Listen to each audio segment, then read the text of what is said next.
All right, well, welcome everybody. I see a few people are still joining, but it is just past noon Eastern time, so we will get started. Welcome. Thank you for joining today. Thank you for joining today's webinar focused on building partnerships to deliver equitable work-based learning. My name is Jason Eberly. I'm the marketing and events coordinator here with Transeo. And we're really glad you're here today. We have a great panel, and we're really excited for the opportunity to hear from them. Today marks the finale of this webinar series produced by Transeo and eDynamic Learning, focused on embedding equity and access into CTE and WBL. Thanks again for joining today. And no doubt many of you are starting your summer. So we want to wish you all a happy summer and let you know that we will be back with a new webinar series in the coming months. For today, just a couple of notes on the format. Feel free to drop questions in the chat. We will try to respond to as many as we can. And we have some folks here that will be responding, and if we have time, we will pause to make sure we address your questions. Today's session will also be recorded and made available to anyone who registered, so you will be able to refer back to this if you'd like. And with that, I'd like to introduce our host today. She has worked for 10 years at the intersection of equity, education, and workforce development in Washington, D.C. For the last 9 years, consulting with government agencies, school districts, nonprofits, and for-profits to design and optimize processes and move people through large-scale change. And she currently serves as the Director of Sales Operations and Enablement with Transeo. Our host today is Audrey Cruz. Audrey, welcome, and thank you for being with us today. Thank you, Jason, so much for the beautiful introduction, and thank you to all of you for being here with us today. As Jason mentioned, this is the third in a three-part webinar series from Transeo and eDynamic Learning focused on embedding equity and access into career and technical education and work-based learning. We are thrilled to have two exceptional educators and work-based learning practitioners with us today to share their expertise on building business partnerships that facilitate equitable and accessible CTE and WBL programs. I'm really excited now to introduce those two panelists. So first up, Carrie Keller is the Work-Based Learning Coordinator for Wichita Public Schools in Wichita, Kansas, where she works with more than 13,000 high school students from 9 high schools and strives to provide them all with career pathway options so they're able to try before they buy, as she likes to say. She's also a state board member of Skills USA. She considers building a WBL program for her students a passion and a must for the future of Wichita and generations to follow. Thank you so much for being with us, Carrie. Next up, we have Anthony White. He is the lead teacher for the Workforce and Internship Readiness Program at Kodiak High School in Kodiak, Alaska. He serves a diverse population of students, including Alaska Native, Filipino, and other ethnicities. Anthony is also deeply passionate about the intersection of art and technology and preparing the next generation for the world of spatial computing. Anthony, Carrie, thank you so much for being with us today. I cannot wait to launch into this conversation. So to kick us off, I'd love if we could get just a little bit more of an understanding of your programs, right? That foundation of who you are and who you serve. So Carrie, could you kick us off and tell us a little bit more about your program, your mission, what outcomes you're working toward? Yes, thank you everybody for being here today. I serve, well, first off, we are the largest district in the state of Kansas, and I work with about 13,000 high school students in 9 different high schools. I work with CTE programs and non-CTE programs, and I do the work-based learning programs. And so that is business and industry tours, job shadows, internships, bringing businesses into the classroom. I also do Skills USA, which is a career and technical student organization, or a CTSO. So I do all of the work-based learning for Wichita Public Schools.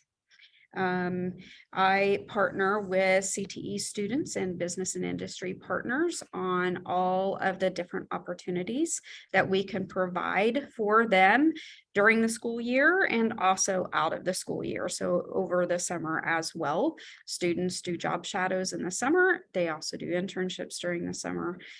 So I also help provide that. I am the district Skills USA director. So I work with all of our Skills USA advisors and students as well.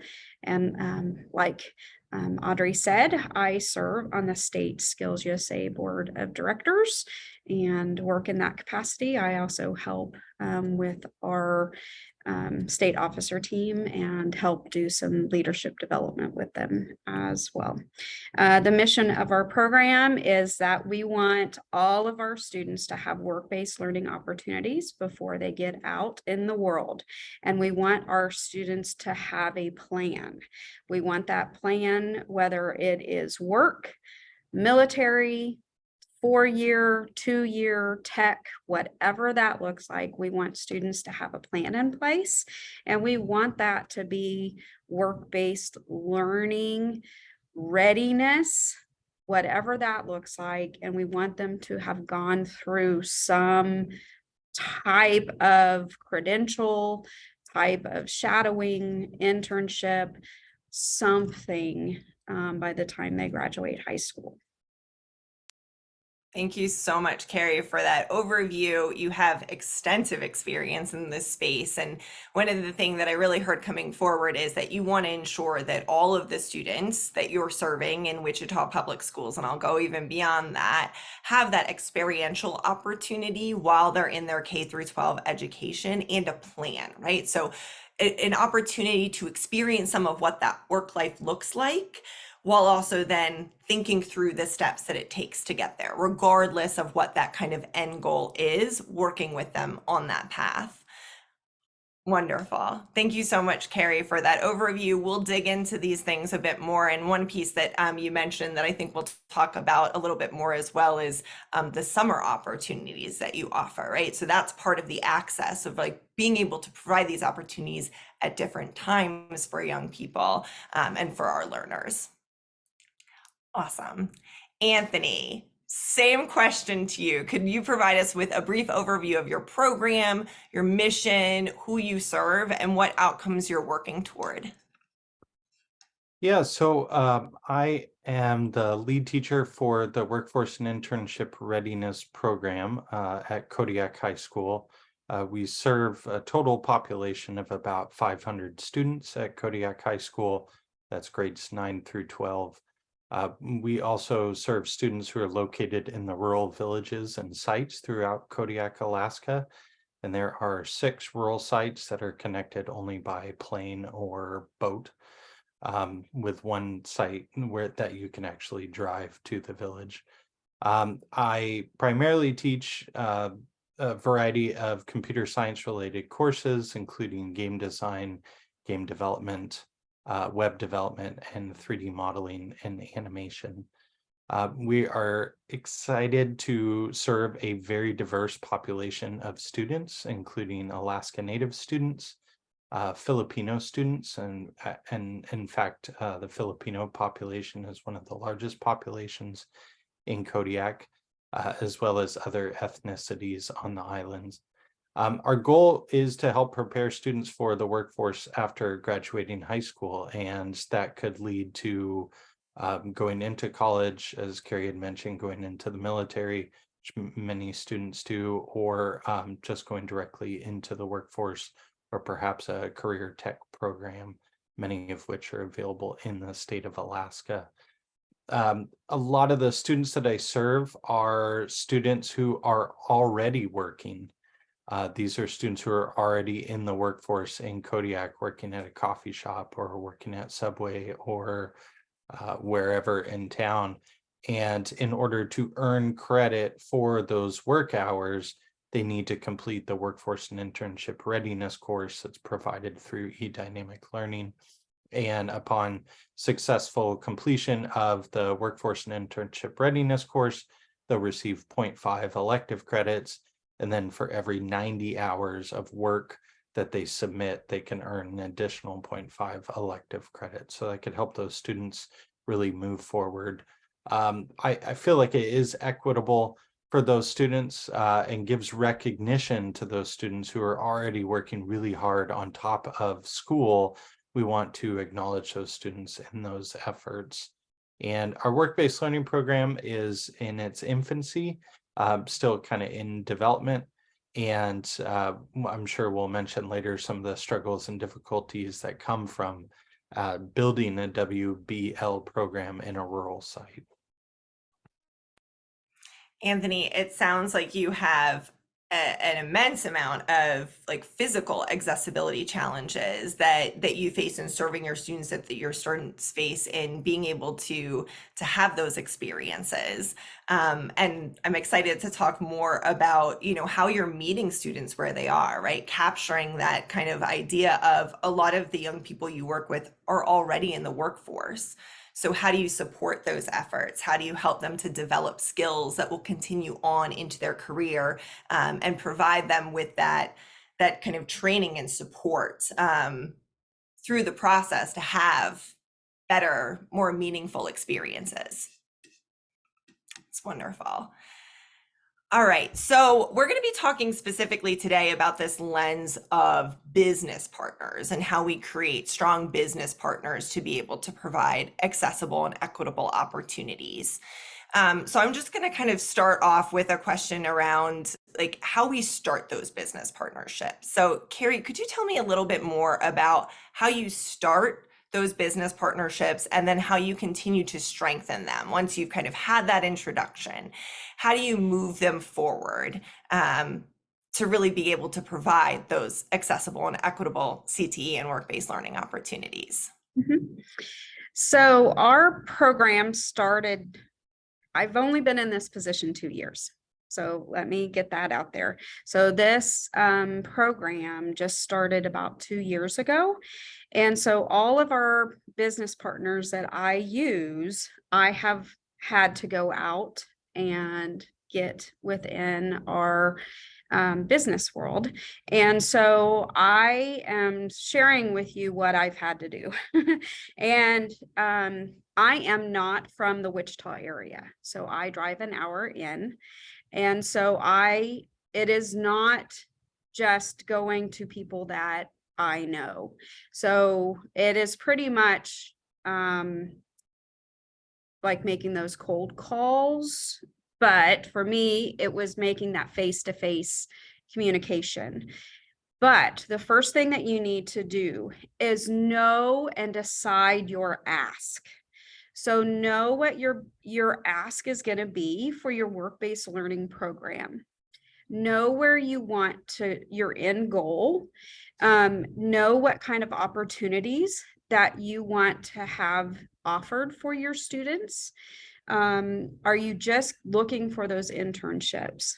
Or are you starting at the very beginning and offering the small opportunities also for the businesses to get into the classrooms, to be mentors for projects, job shadowing, student organization judges, monetary donations for the classrooms for equipment, advisory board members. So there's a wide breadth of opportunities for businesses to get involved within the district and within classes. And so you need to make sure you understand what your ask is. Once you understand your ask, then you need to have all of your marketing materials made, your flyers that have your mission and your asks, and what are your CTE programs that you offer in your district or your high school, and even some of your middle schools. Because I've had a lot of businesses say, how young can I get involved? Well, you can get down in the preschool if you would like. So I have programs that even start elementary school, and we have businesses starting in the elementary school and working up through high school. So it just all depends on what the business wants and how involved they want to be. So make sure you have your marketing material. So once I came up with what ask I wanted and all the opportunities, then I did my marketing material. And if you have a marketing department, amazing. I came up with my own material because that's another area that I can do. So I came up with all my own material. And then you start going out to your businesses. Face-to-face conversations are the best, because phone conversations, it's easy to say no over the phone. So you really want to have a face-to-face conversation. If you already have advisory boards in place, start there. Okay. So it's always best to have a face-to-face conversation if you can.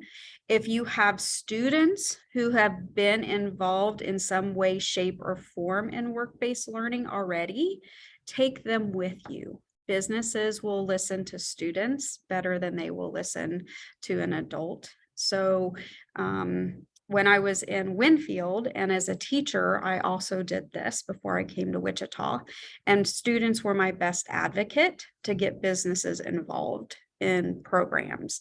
So if you can go to teachers within CTE programs, that if they have student leaders that can go with you to specific businesses, take them with you. But that's how you start getting businesses. Once you get businesses, you have to follow through in what they're asking for. And we'll get to that later. So, Anthony. That's awesome, Carrie. So I want to just highlight a couple things for the audience that you said here. And so thinking about like strategically and comprehensively what it is that you're trying to achieve through the course of your program. And I want to highlight that because of the intentionality that you're talking about with that, and then planning and preparing to then make the ask. So looking at the strategy comprehensively, what you want, identifying then what are those different access points for businesses, what opportunities are available for them, and then preparing the materials and collateral so that you have what you need to effectively set those expectations and provide them with an understanding of what that experience will look like. And then the one other thing I want to highlight, because this will be a theme throughout our conversation today, and for those of you that have joined us, you've heard me talk about this before as well, but bringing the students with you helps people to feel the experience of it. And so part of what we need to do to help to impact businesses to change with us, to change the way they behave, to become partners, is to help them to understand what it's actually like to work with our students. What is that experience like? So when they can meet and interact with a young person or a learner that we serve, they can really feel it and understand what that experience is going to be like. Thank you so much for sharing that, Carrie. Anthony, I'm going to kick it over to you now. Feel free to continue any of the themes Carrie has, or tell us how you start and strengthen partnerships with businesses to help to offer these accessible and equitable opportunities for the young people that you serve. Yeah, certainly. A lot of the methods would be similar to what Carrie had mentioned. And I saw in the chat, Sherry was asking to see some of the marketing material. And I agree with that, because having those things up front can really help in kind of getting that forward. Some people are not marketers, and some people are good at developing those kind of flyers and things. Fortunately, when I had started, I also have a background in graphic design and understood the importance of having good flyers and good pamphlets and information and things such as that. When we first started was right in the beginning of the pandemic. And if you think developing business partnerships is hard just today, try it during the pandemic. I knocked on a lot of doors and talked to a lot of owners who were like, yeah, we would love to, but we have things that are preventing that. But really now the best method is to just simply talk with the business owners. That face-to-face communication is so incredibly crucial to developing good relationships. Fortunately, when you work in a rural small community of 6,000 people, you kind of get to know who's who and where's where and what kind of positions are open. Often we'll look at businesses that are announcing open positions and kind of go about it that angle and say, oh, well, I see that you have a position open. Do you potentially have the possibility of having a student on as an intern in that position, or in some capacity to support your organization? And that benefits the business because then you're building up their the next person who's going to be working at their facility. Communicating with the businesses can reveal opportunities where students can help support the business and learn those valuable skills along the way. Our district prides itself on a community-first approach to learning, and we're constantly seeking methods to connect students with organizations and businesses throughout the islands, perhaps not just traditional work environments, but service organizations, Lions Club, Rotary Club, and things like that, that can also lead to work-based learning opportunities. Anthony, I love the things that you have highlighted. So you dropped one right at the end there that was just such a beautiful key kind of theme that I want people to think about, which is the concept of service as a work-based learning opportunity, right? As an entry point to experiencing the types of skills and the types of interactions in a work environment without actually being in an employment setting. And I don't think that everybody always thinks about kind of that spectrum of experiences, but that's absolutely an opportunity to engage in an employment type of environment and develop those skills as well. So thank you for adding that. And then you said something else that I actually haven't even heard before, but I think it's, brilliant in looking for positions that are open as a way of then knowing exactly what businesses are looking for new employees and being able to interact with them on that very specific need and value add at the moment when they need it most. That's really great. Thank you for those tips as well. All right, so I think that I'm going to pivot just for a second because I'm seeing a number of questions coming through in the chat around marketing. So I'm wondering if we could just sit here for just a moment before I progress to the next question and address a couple of these. So I think some of the themes that are coming through are if you could talk a little bit more about like what those marketing materials are. And I think Carrie and Anthony, you both have great perspectives on this with your backgrounds and how you've used those. So what are those types of materials, and then any views on digital versus actual kind of print collateral? Anthony, why don't we start with you? When I was creating the marketing materials, it was a combination of digital and print. The print was largely flyers and brochures that you could hand out, or you could post up on Safeway or have at the Chamber of Commerce.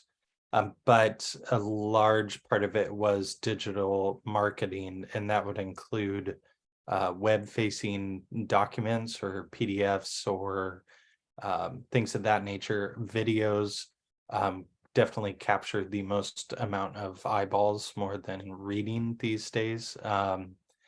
And social media, small snippets, small little images that you could throw out there to tease concepts or get people to interact with the content that you're posting on social media. So really, it takes a full breadth if you want people to really know what's going on and what's available out there. And I understand, people have a lot on their plates, and that can be really difficult. One tool that kind of helped expedite that process immensely was Canva, because Canva has 50 billion already pre-made things, and you just need to change the text on it, and wham, you're done. You can throw that out there. You don't need to be an expert in graphic design, maybe a little bit on the elements of art and principles of design, but other than that, you should be pretty good on that. Carrie, what about you? What are your thoughts on like what are those kind of key materials that need to be developed, and digital print combination? Where do you land? When I go see a business, I have flyers, booklets. I have a lot of things that I can take to them, and depending on where the conversation is heading, I just kind of start pulling out some things. So I have things on job shadows, business tours. It just all depends on the opportunities that they want as to what I bring out. Online, I have and I call it an internship in a box, because our marketing theme is when I onboard a business, I actually have all their stuff in a to go, like a meal to go box. And it's actually, we unpack it while they're there, and it has all their stuff as well as pens and little trinkets for the business as a thank you. So that's our marketing, and it's actually called Internship in a Box. And so our booklet explains how they come up with what people are going to be mentors, and so we talk about that when I go over and they choose internships, but that is actually out online, my booklet that I've created. That way I can just send a link in case somebody emails me about it, internships. I can just email the link and they can flip through the booklet online. But mostly I have the Transeo QR code even on the back of my business card. Everything has QR codes that they can access things online. But I have the pamphlets, and I have little postcards. How will your business help our students' futures? I've made a business pitch, and then they've given it to another business friend, and then that business has contacted me. That's why in the chat I said I tend to do paper, because I have had it exchange hand after hand after hand, and then that's how they've contacted me. And I said, hey, how'd you know about this program? Well, they gave me their flyer, or they gave me their business card that you had. And so it just kind of they got the pitch and they loved it, and then they handed it off to their friend who had a business. So that's kind of, I like it digital as well. It is on our site, but I like the paper as well, because I'm pitching possibly to one person, and then they say, I need to take this to our team. And then we need to discuss how we're going to interact with the district. So they need to have multiple copies so that when they're talking to their team, they can talk through it. And that's easier than just having it up on a screen. They possibly could write through it. And we have 27 different CTE pathways in our district. So they're going to need to talk about it and figure out what's best for them and all the different opportunities. So that's great. And so thank you for going into some of the details of what those include. And the theme that I'm hearing is like really setting expectations and helping them to understand what it's going to be like. And then having those materials to pass on, whether they be physical materials or digital materials.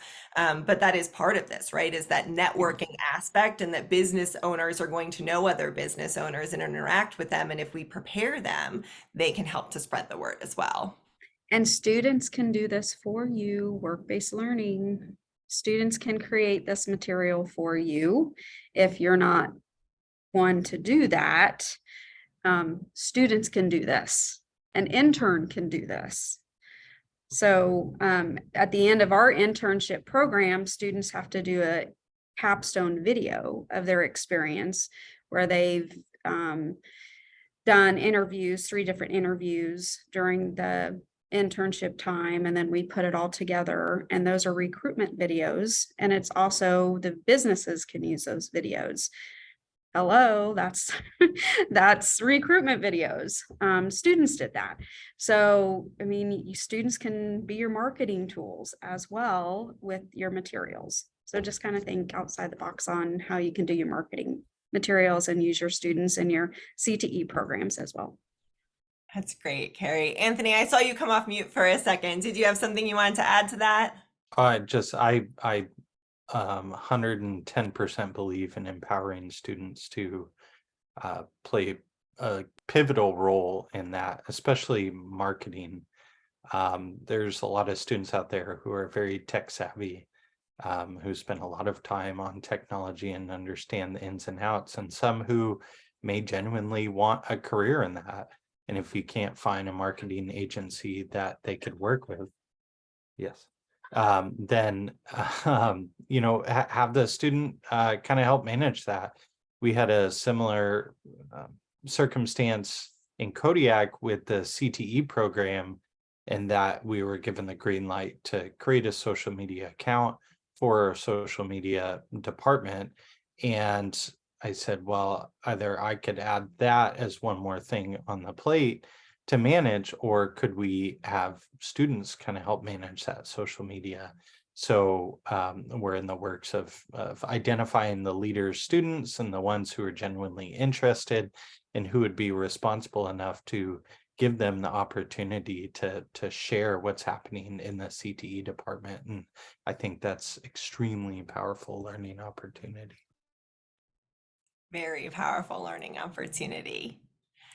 All right, I am going to just kind of move us along a little bit. We're going to pivot slightly from the marketing aspect, but we are still talking about the process of communication and the interaction with students and business partners. And so one of the things that we all know is that our industries and the needs of industries are ever changing.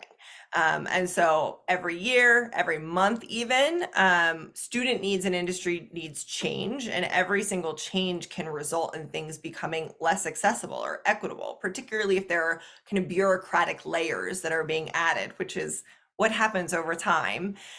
So how do you each create continuous feedback loops with students and business partners to ensure that you and your program are being responsive to the ever-evolving needs?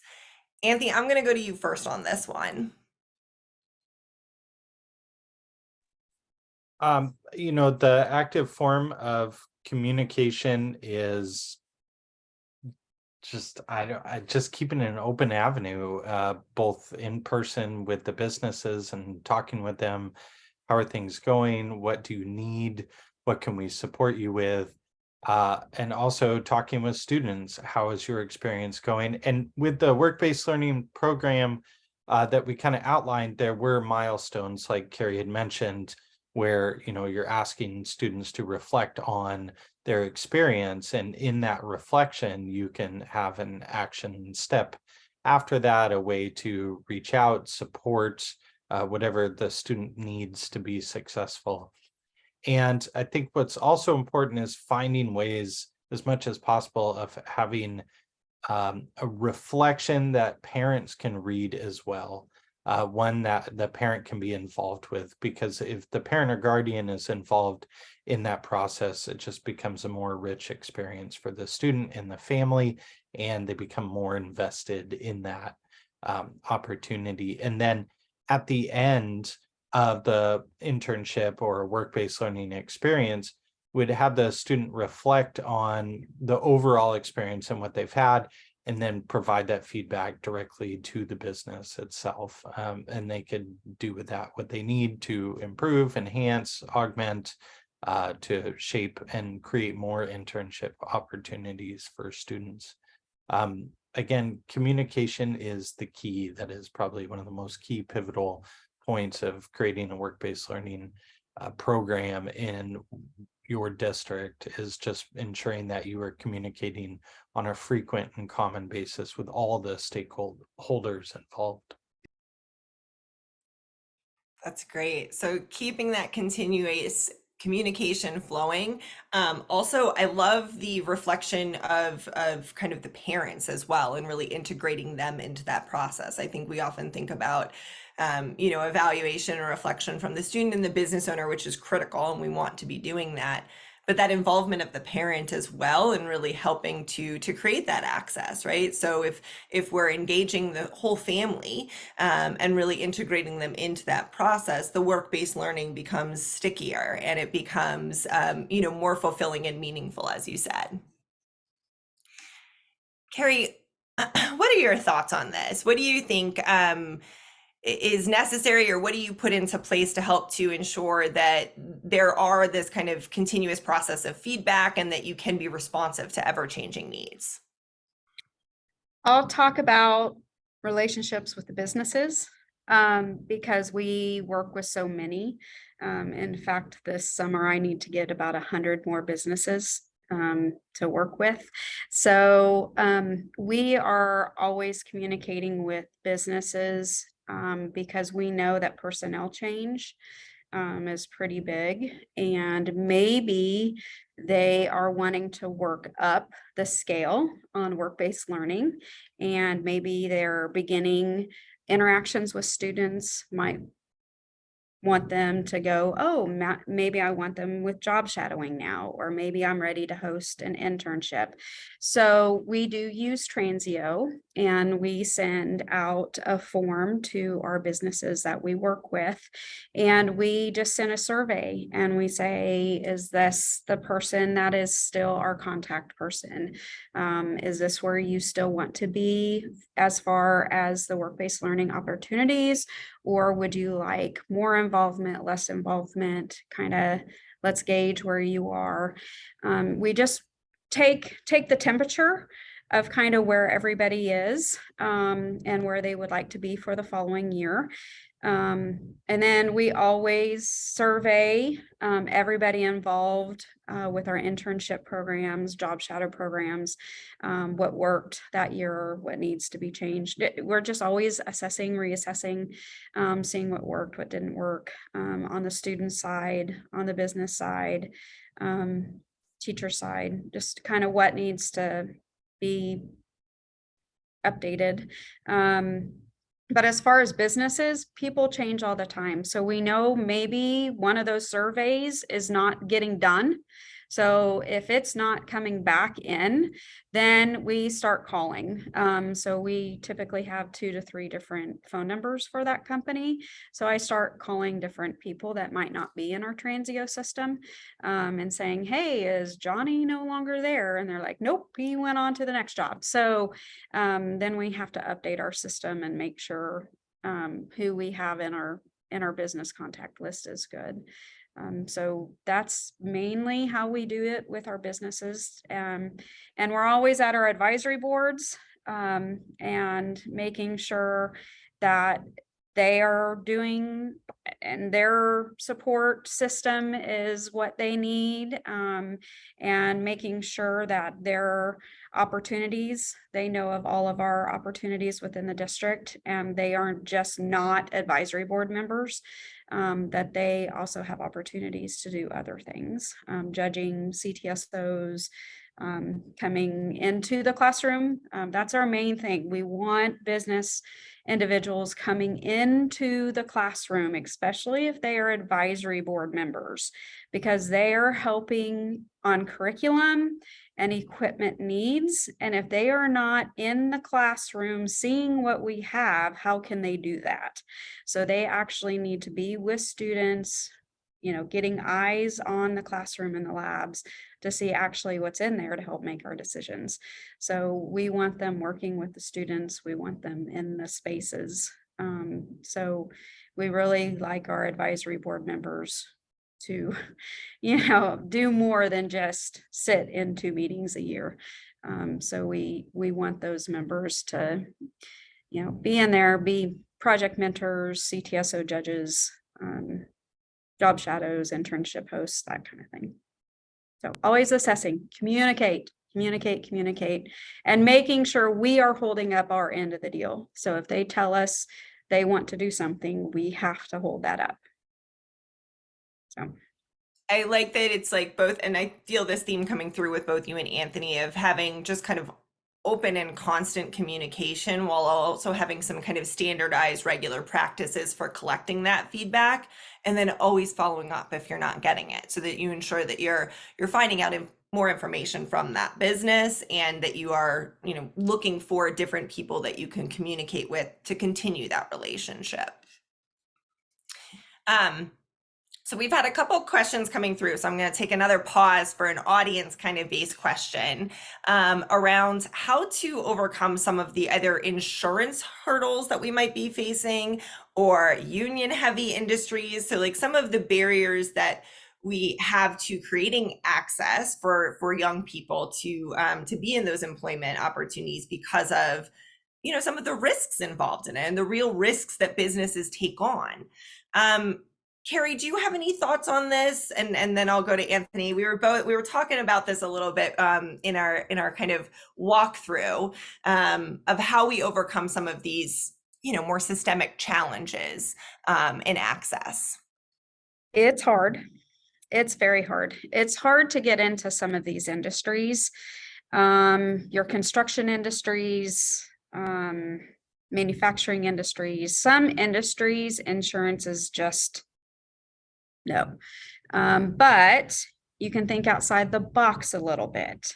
You know, yes, they have to be 18 to drive the forklift. Yes, they have to be 18 to do this kind of stuff. But can they do other things if they're 17? So let's look at it from that point of view. If they're 16, can they do this kind of stuff? So we can get them in at 16 in the environment. They can do other things and learn the business and maybe work in the supply room and do other things. We look at, I know it's not an internship, but we look at job shadows. Can we place them for a micro internship, for a 2-week placement over the summer, for a 3-week placement over the summer, doing other things that aren't forklifts or hammers, climbing on roofs? You know, can we do other things and help you so they can see it, learn it, but just not gonna be underneath a crane? You know, it's kind of putting our kids in danger. So you just kind of have to look and see what the barriers are, and then think about the industry and what else can they do. And that's just that communication piece. So you just say, okay, what else can they do? So Textron takes 16-year-olds into manufacturing during a summer program. They just have to be creative with what they can do. So it once again, you just have to think about it and get creative. And the apprenticeships, unfortunately, we students are 18. And so we have an apprenticeship camp with our workforce center that they can do at 16. And it's a week, 4-day camp that they can go to, and they can see which, you know, each day is a different apprenticeship, and they can see what it's about. And then they know, you know, this is pipe fitters, this is electrician, this is, you know, ironwork, this is different things for the apprenticeship. And then they can take their CTE classes in the area that they really liked. And then as soon as they're 18 and graduate, they can start their apprenticeship. So unfortunately, we do not have any of the registered pre-apprenticeship programs for under 18. We're working on it, we're trying, but we don't. And then the insurances, yeah, that's hard. It took me 1.5 years to get into the molecular diagnostic lab on Wichita State University's campus, but I got it. So our students can be in there, and they can be in other labs on the Wichita State University campus, but it took our lawyer and their lawyer getting together, and took 1.5 years, but we got it. And so they're Firepoint, which is military, doing VR. I don't even know. They're looking 30 years in the future, military stuff, and it's really cool. Our students get to do it. It's above my pay grade. I get to just go to the door and they come out and tell me how he's doing. So I don't even get to go in.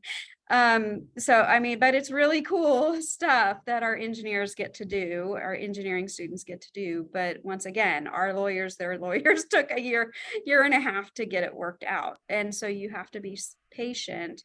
And I know that the kid who started the ask, I'm like, I'm sorry, you're going to be graduated. We can get you on several job shadow opportunities. And I've actually had to do that with several students instead of an internship because their ask was so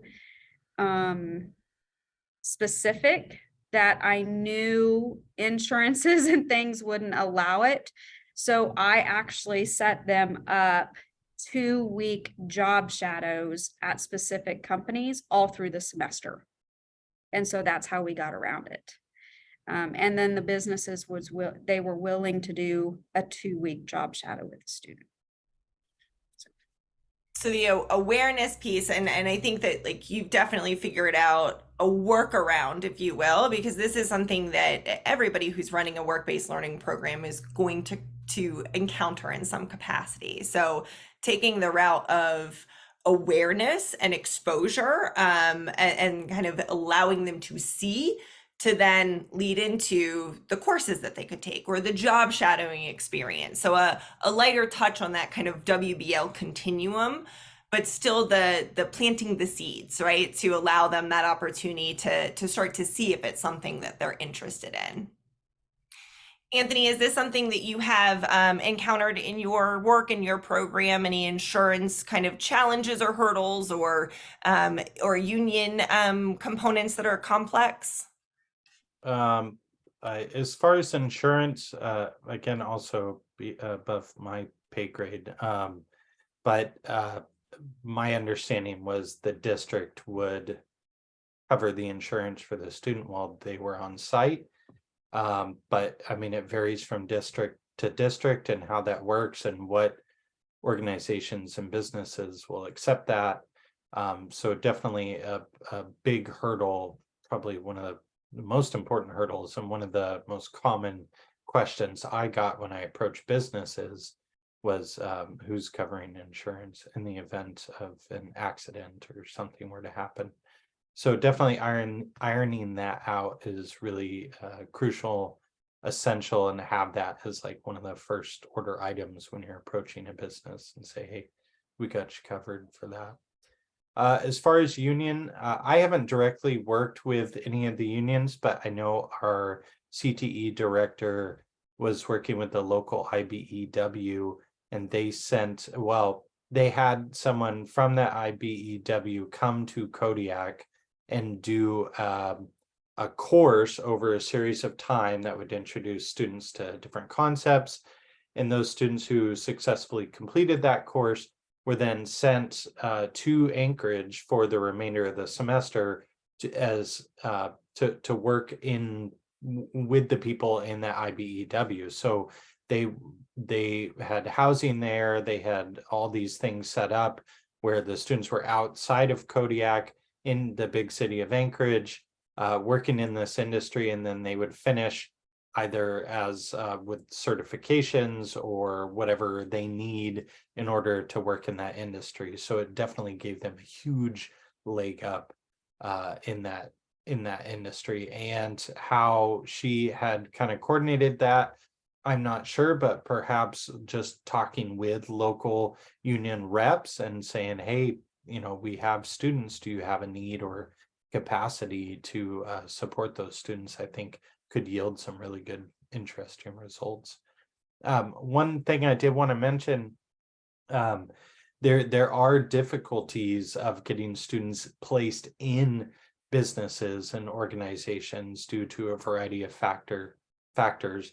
However, it's a lot easier to bring those people in those businesses into the school to be able to work with students in some form or capacity. So if you hit a wall with that, flip it around and say, hey, would you be willing, available, or interested in talking with students, whether it's just to talk about your career, to maybe host a week-long intensive, whatever that could look like, I think was going to benefit the students in the end. Anthony, you've queued me up beautifully. Oh, Carrie, did you have something else you wanted to add? So sorry. Well, thank you, Anthony. You brought something else up. We do kind of a day in the life events where we bring businesses in and they do projects with students. And so that's a way of getting businesses in with students to do projects. So we help them plan that event. And then we also take students into the businesses to do the projects as well. And we transport the students into that business if they have a space at their business, so that the students are there on site, get a tour, and then do the project as well. So they're getting to see that, but it's a day in the life of, and then they get to experience that.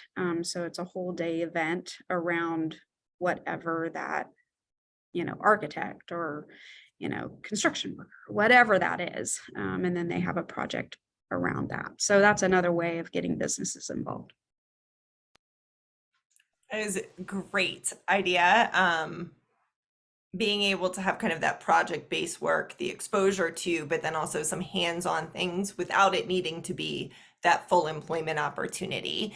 That's absolutely something that, we've kind of been talking about, but I know it's crazy. We've only got 8 minutes left, but this is going to be our last question. So I'm going to move us into this kind of talking about this work-based learning continuum, right? So we've touched on different opportunities to get businesses involved at different levels. So I'm hoping that we could kind of finish this off with each of you talking about what strategies you actually use to move those business partners through that continuum. So from being participants in the program or doing a job shadowing to really becoming active and invested partners. So what strategies do you use for that? And if you could also just talk to us a little bit about how you use technology to facilitate that process, because you both touched on your utilization of technology as kind of supporting foundation for the work that you do. So yeah, let's kind of close out on that. And Carrie, I'll go to you first on this question. So talk to us a little bit about those strategies. How do you move people through that continuum to become invested partners? And how do you use technology to facilitate and support that process? Okay. So I, once again, get them into the schools. So we start small. We try to build that relationship with students, trying to get them to see the importance, build that relationship with students, see that students aren't bad. And they might have had some experiences with students and they're like, oh, this generation, oh, how how some people are. And so we're like, no, they are wonderful. They have a future. They are our future workforce. We've got to get this going. They are your pipeline. So we want you to have this relationship. So we want to get them in there, start small, get that relationship going. We have your student organization, whether that's Business Professionals of America, FFA, Skills USA, HOSA, whatever that is. Have them help you judge a competition, Educators Rising.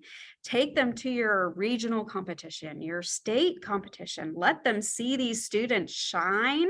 And then they're going to be like, how can I get involved? This is awesome. So have them see that. Have a student go and do a business tour, job shadow, and ask questions. Have the student ask questions. How did you get here? What was your education? All sorts of stuff. And then they'll be like, I think I can do an internship. I think I want a student here for a semester. Then they'll be like, how can I keep this kid all year? How can I start a summer program? how can I do this? And then they're going to be like, oh, I have a friend who owns this business. How do they get involved? So it's just a matter of starting very small and then working them up the ladder. So I say start small and then they'll get involved. As far as technology, once again, social media, as Anthony has said, social media helps. Having your website, using Transeo. I mean, we have a lot of business partners. We use that as our internship time cards, paperwork, job shadow piece. Once students come back, they record it. That's where we house our curriculum, our work ethics curriculum. So just having that as our paperwork piece helps tremendously. And I say technology also is transportation, because we are a huge district and not all students have transportation. And so trying to find students transportation to and from internships. So you also have to think virtual internships. So we are finding businesses who are willing to do virtual internships, and we have some. And so that has helped our students who can't travel. And you also have to think of internships within your school, because our school is like a small business. And so we're looking at our own departments within the four walls of where the student is. So their school site, what can they do within their school site, and what can we do within our own district and our departments, and how can the students work within that city environment without going out into the business world. But then we also have those partnerships as well. So transportation. So using, we have a system, it's not Uber, but it's like Uber, and finding grants to help pay for that. So I do that as well. So it's just all of the things. And so I think of that as technology as well, is our students don't have transportation. And so that's my piece, is to help them find transportation, and make sure that it's equitable for all students. And job shadows, we pick students up. Our department has a van. So I pick students up and take them to their job shadow opportunities, business tours. We make sure to pick groups of students up and take them. And Anthony, how are you helping businesses to become invested partners, to move through that continuum? And how are you using technology to facilitate that process? Living on a remote island, it's a little easier because everyone kind of knows everyone else. So moving those partnerships along is just knowing who to ask and who to talk to in that.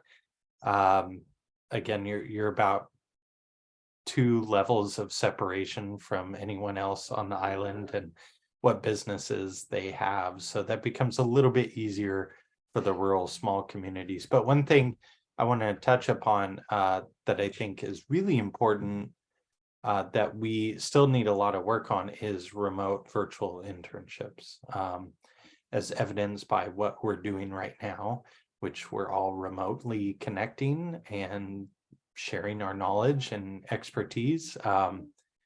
We need more of that for the students, and I'm not certain that there are solutions fully developed to kind of help make that happen, but certainly remote internships is something that will hugely benefit all students in Kansas, Alaska, and beyond. And getting those students connected to a whole different realm of industries and opportunities, I think, would be fantastic, because we now live in a remote work world. Like the majority of us work remotely, or have the capacity to work remote, or that there is a wealth of really well-paying jobs out there that you don't need to actually go into a business to make money. So that benefits us. That benefits students in Alaska, especially students who, we want people to stay and remain in Alaska and contribute to our communities, not to leave to the lower 48 to get a real job, whereas you can still get a job while living in Kodiak and be successful. Thank you so much, Anthony, for that. And Carrie, thank you both so much for being with us. And to our entire audience, thank you for being a part of this series. Thank you for joining us to learn more about how to create accessible and equitable CTE and work-based learning opportunities for all students. eDynamic and Transeo has had an amazing time with you through the course of this series. We will be back in a month or two with more wonderful webinars for you to think through how to develop and scale your work-based learning programs. Also, as a reminder, we will be following up after this session with an email with that webinar link. You can also go to both of our websites to get to that webinar. And you've all heard it mentioned through the course of this, but both eDynamic and Transeo do provide support in these areas. So please let us know if you'd like to learn more about our companies and how we could support you in developing your work-based learning programs. Thank you all so much. I can't wait to see you at the next series. Have a great summer.